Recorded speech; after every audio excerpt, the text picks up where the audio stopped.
Sebuah film tentang pemberontak dan survival di hutan belantara adalah Tear of the Sun ini, yang mengisahkan tentang seorang letnan dan pasukannya yang harus bertahan dari para pemberontak Nigeria.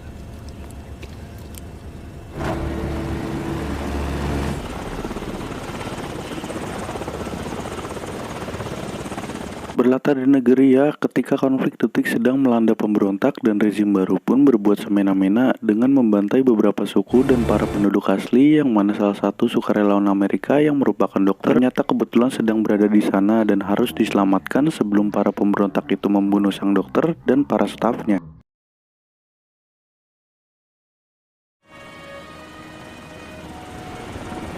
Tugas itu pun jatuh kepada seorang letnan. Ini orangnya, di mana dia dan ketujuh anggotanya akan melakukan misi penjemputan kepada si dokter yang bernama Lena. Ini orangnya. Sebelum para pemberontak sampai di lokasi tempat dokter lainnya berada sekarang,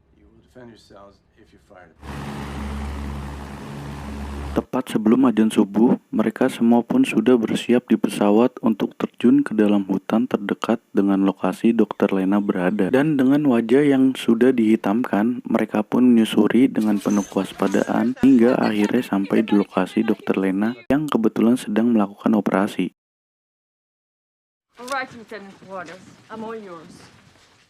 Kedatangan letnan dan pasukannya pun jelas membuat Dr. Lena terkejut karena kemunculannya yang tiba-tiba dan mengagetkan, tapi setelah dijelaskan misinya yaitu hanya untuk menjemput dirinya saja, Dr. Lena pun enggan jika harus egois memikirkan dirinya sendiri. Lantas diajaklah beberapa staf dan warga lokal yang akan ikut dalam perjalanan menuju titik penjemputan.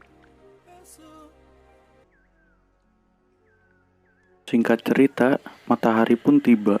Lena bersama beberapa orang yang ingin selamat pun memutuskan untuk pergi, sedangkan sisanya memilih untuk tinggal dan bertahan meski mereka tahu bahwa akan ada pemberontak yang akan datang ke sini.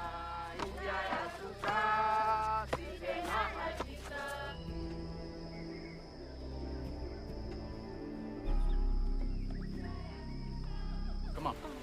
And you gotta speed up. Tak ingin misinya gagal, si letnan pun memerintahkan pasukannya untuk memaksa para warga secepatnya berjalan dan tak ada istirahat supaya bisa cepat sampai di titik penjemputan. Namun yang namanya lapar, haus, lelah tidak bisa dibohongi, sehingga letnan dan pasukannya terpaksa ikut beristirahat sampai warga siap melanjutkan perjalanannya kembali. Saat itulah muncul beberapa pasukan pemberontak dari arah yang berlawanan, yang nampaknya akan menuju desa tempat mereka berangkat, di mana pada saat yang bersamaan bayi salah satu warga pun tidak bisa diajak kompromi oleh karena susu SGM-nya habis, sehingga mereka semua nyaris saja menjadi sasaran empuk para pemberontak tersebut. Dikira sudah aman, ternyata masih ada satu pemberontak yang tertinggal di belakang. Tapi beruntung si letnan pun berhasil menikamnya dari belakang dan membunuhnya secara diam dan rapi. Singkat cerita, esok pagi pun tiba. Kita akhirnya akan melihat komandan pemberontak yang berwajah bengis ini baru saja sampai di desa tempat Dr. Lena bekerja, di mana dia dan pasukannya yang kejam pun sedang mencari seseorang yang merupakan anak dari mantan presiden sebelumnya. Namun yang ada di sana hanyalah teman Amerika Dr. Lena. Maka mereka pun memutuskan memenggal kepalanya pada saat itu juga. Kembali ke si letnan yang sudah sampai di titik penjemputan, di mana beliau ternyata berbohong akan membawa mereka semua, karena faktanya helikopter tersebut hanya muat untuk beberapa orang saja.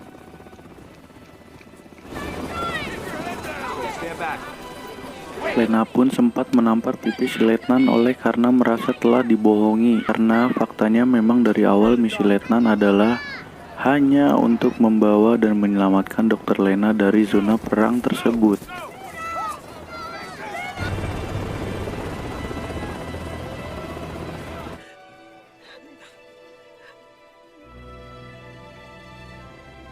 Setelah lepas landas, letnan dan pasukannya pun akhirnya bisa melihat bukti kekejaman yang dilakukan oleh para pemberontak tersebut, di mana desa yang tadi mereka kunjungi ternyata sekarang sudah hancur rata dengan tanah.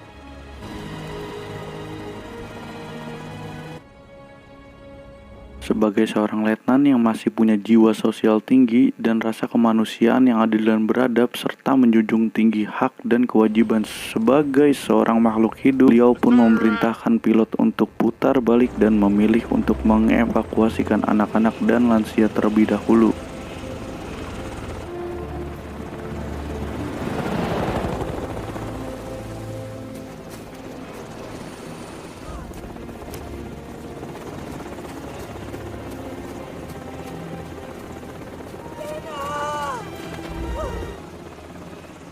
Thank you.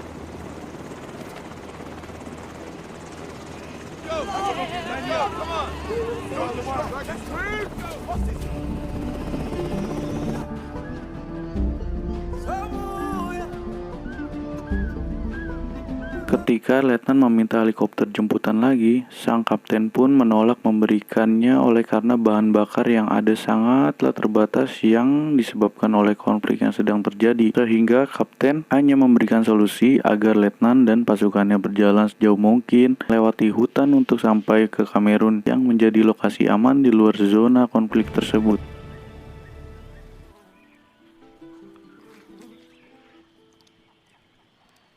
Good job, man. Pada akhirnya letnan dan pasukannya pun terpaksa harus kembali menyusuri menembus hutan belantara dan melewati beberapa saudara jauh kita yang seharusnya sedari tadi mereka sudah bisa santai menuju ke markas. Sekarang malah harus susah payah menghindari kejaran para pemberontak yang ternyata berhasil melacak arah kemana mereka pergi.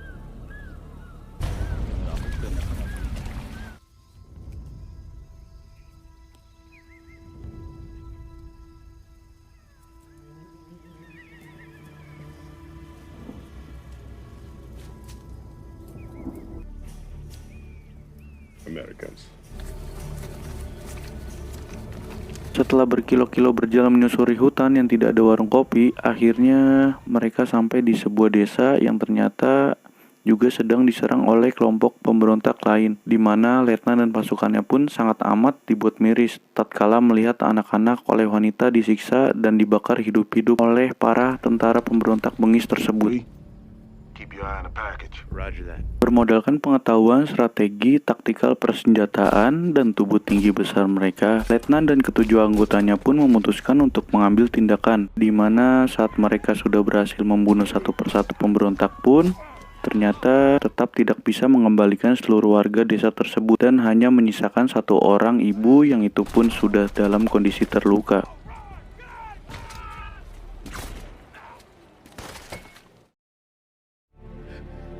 Look at your work. Baby's dead. How can they do this?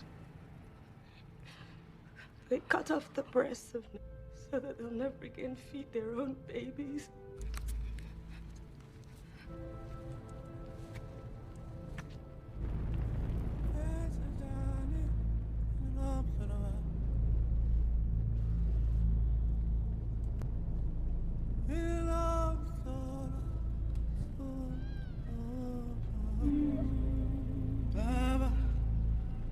Salah satu anggota letnan yang bernama Michael pun memperlihatkan citra satelit yang menunjukkan tentang posisi komandan pemberontak sudah semakin dekat. Dan anehnya, mereka seperti sudah tahu betul arah dan jalan yang dilalui oleh si letnan dan kawan-kawan ini. Curiga bahwa salah satu dari mereka ada seorang pengkhianat yang membawa alat pemancar. Si letnan pun mencoba mengumpulkan mereka untuk mencari tahu. Saat itulah ada seorang pria yang berlari kabur, tapi beruntungnya berhasil ditembak jatuh oleh salah satu anggota si letnan. Dan ternyata benar, pria itu membawa sebuah alat memancar yang jelas saja para pemberontak tersebut bisa sangat cepat mengejar posisi mereka. Lantas pria itu mengatakan alasan kenapa dia membawa alat pemancar adalah oleh karena salah satu warga tersebut ada anak presiden Nigeria yang menyamar sebagai bagian dari mereka. Akhirnya terkuaklah alasan kenapa para pemberontak itu sangat berambisi mengejar mereka. mereka, karena ternyata sang anak presiden tersebut selama ini menyamar sebagai salah satu warga tersebut. Oleh karena rezim baru sudah membunuh keluarganya, ayah, ibu, dan 2 adik perempuannya,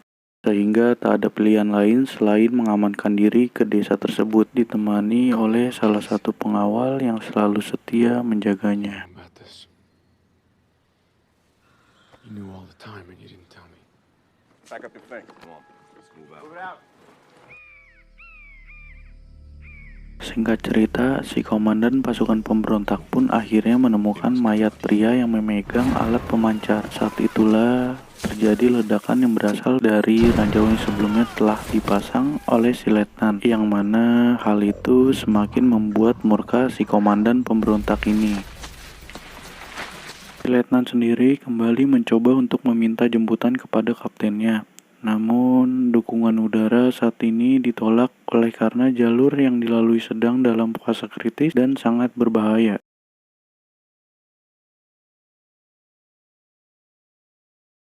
Karena semua ini adalah tanggung jawab dari keputusannya, si letnan dan pun bertanya kepada masing-masing anggotanya jika salah satu dari mereka ingin berangkat duluan dengan cepat ke zona aman, tapi karena sepertinya mereka bertujuh pun tak bisa meninggalkan mereka begitu saja. Karena terlepas dari penting atau tidak misi ini, orang-orang Nigria ini tetaplah manusia yang patut untuk diperjuangkan. Pasukan pemberontak sendiri kini sudah sangatlah dekat dengan posisi letnan dan kawan-kawan. Untuk itu mereka pun berhenti bergerak dan bersiap untuk kedatangan mereka. Di antara alang-alang, mereka semua nampak sudah dengan setiap serangan. Namun tak disangka, salah satu anggota letnan yang berambut mohak pun harus tertembak di bagian bahu. Lantas dari situlah langsung terjadi baku tembak menegangkan, yang mana secara jumlah mereka jelas kalah dari para pemberontak tersebut.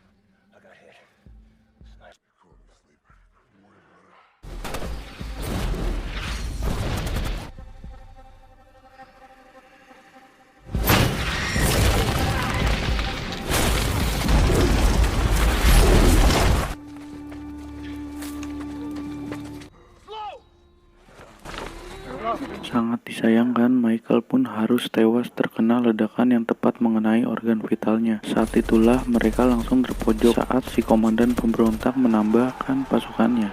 Lantas salah satu anggota si letnan pun menghubungi markas untuk meminta bantuan udara, di mana hal itu cukup memakan waktu, yang alhasil satu persatu anggota si letnan pun harus gugur dan hanya menyisakan 4 orang, termasuk dirinya, serta dengan dokter Lena yang sudah tidak sadarkan diri dan putra presiden dengan beberapa warga lainnya.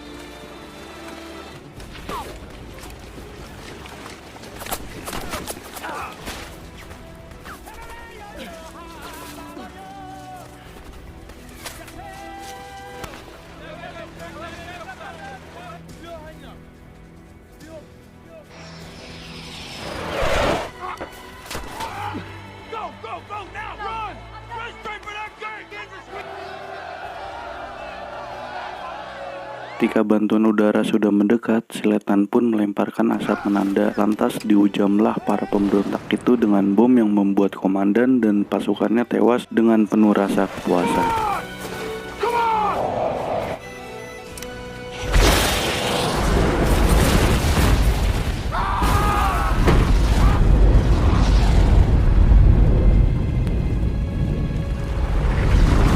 Setelah semua selesai, putra presiden pun disambut baik oleh warganya yang tak bagaimana kelanjutan konflik tersebut. Sementara Lena berhasil selamat, namun berkat keberuntungan nyawa sang letnan yang masih selamat. Tamat ending yang cukup memuaskan. Oke guys, sekian dulu dari pembahasan film kali ini. Tunggu aja video-video selanjutnya. Terima kasih yang sudah menonton. See you.